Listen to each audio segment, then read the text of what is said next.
has a Catholic dictionary, CatholicCulture.com.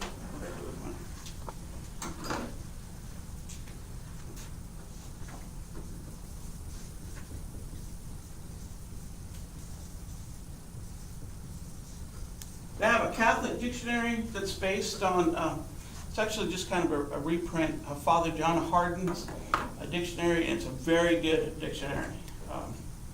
So of Catholic phrases, words and phrases. So if you come across a word or phrase you don't know and you can't find it in the Catechism, that's where I would go. So two things I want to say about, well, I want to share with you that John Paul II said when he promulgated this Catechism. He wrote a very brief document called the Deposit of Faith.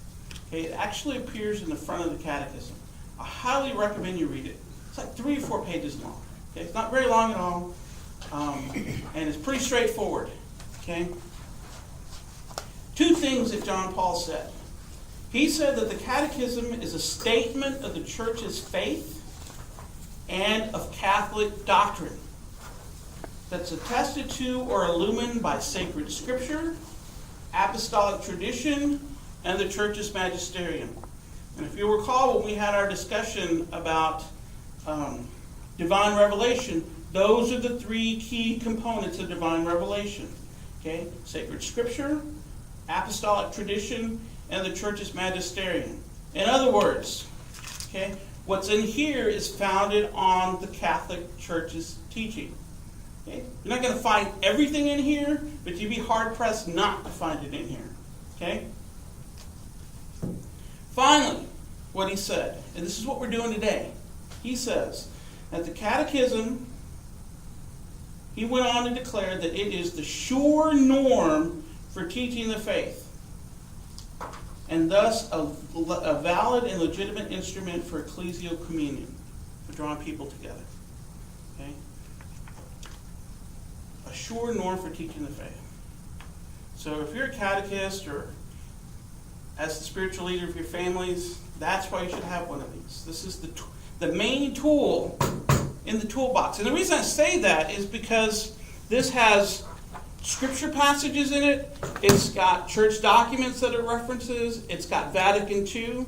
Okay, so this is a nice introduction to Vatican II if you haven't read any of the documents of Vatican II. Okay? And so when you start getting, like let's say section 3 or part 3 of the Catechism, when you start reading about Catholic social doctrine, you're going to start seeing these abbreviations of GS all the time. Well, you may recall way back during this beginning of Year of Faith when we talked about Gaudium et Spes. Okay, that's the pastoral document of the role of the church in the modern world. Okay, it highly depends on that document. So this is also grounded on Vatican II's teachings. Okay, that's another reason why this is a great instrument. Okay, you want to know what Vatican II said, the best place to go is to go to the actual documents, but the second best place to go is to the Catechism. Does that make sense?